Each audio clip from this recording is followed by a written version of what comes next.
ikituzanye cya gikorwa nyine gukora cya kinye twama turimo cy'abanyarukundo.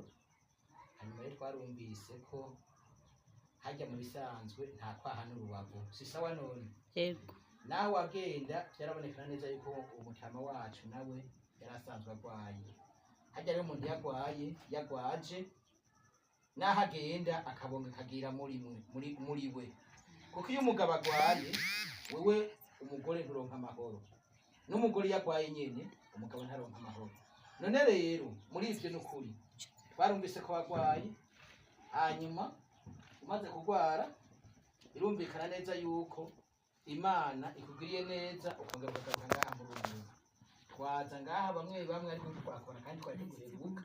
None rero mbega mwebwe ndiko komera amasi Imana yongeye kumugarukana mu bana.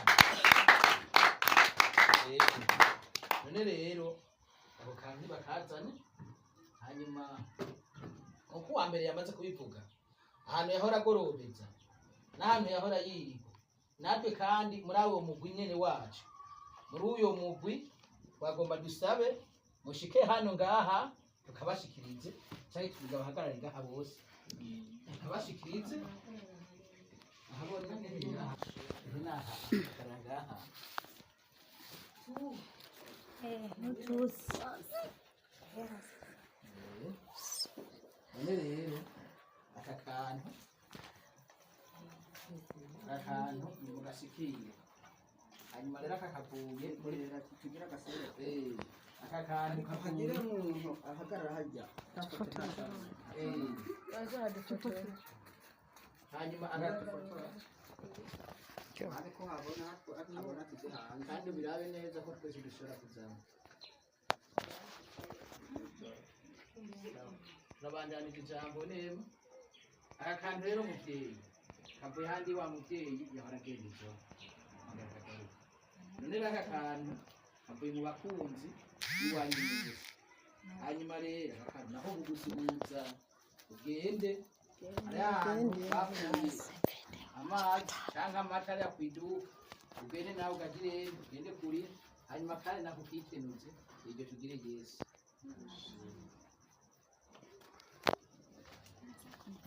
Ije yakoze n'ibyo byari biko esengwe Yesu nashimwe. nashimwe.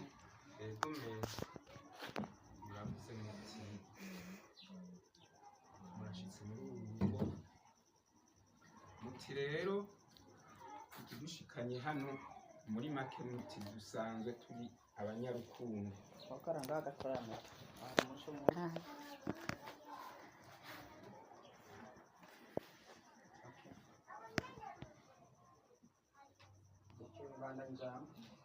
muravuze muti mufise umugwi w'abanyarukundo, muti mugenzi wawe yahora agenda hari naho yagenda ukagoroba ataraza, muti kumbure rero muti twibaze yuko waba uzi iyo ari.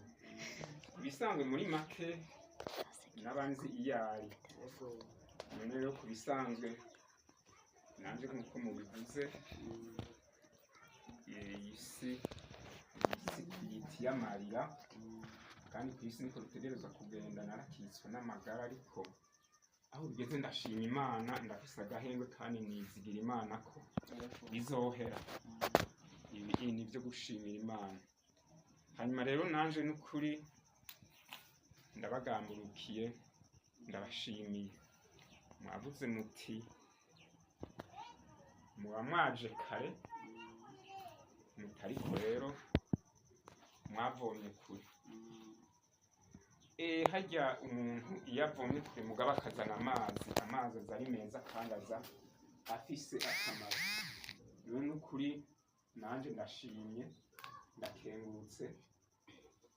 Umufasha wanje nibaze yuko ntigeze ngira agashavu ngo nuko afata uwo mwanya, murafata umwanya wo kuja muri ibi bikorwa. Reka nta shavu nigeze ngira, kandi sinigeze ngira ngo noreka kumutera intege.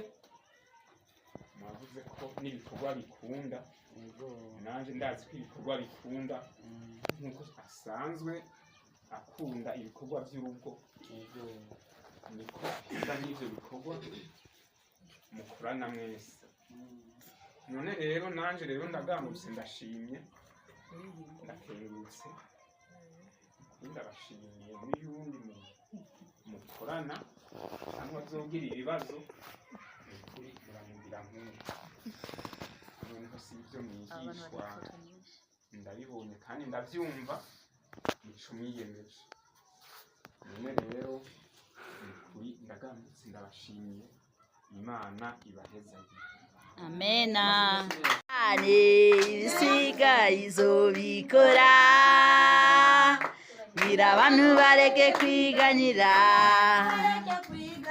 bwira abantu bareke kwiganyira bwira abantu bareke kwiganyira bwira abantu bareke kwiganyira bwira abantu bareke kwiganyira bareke kwiganyira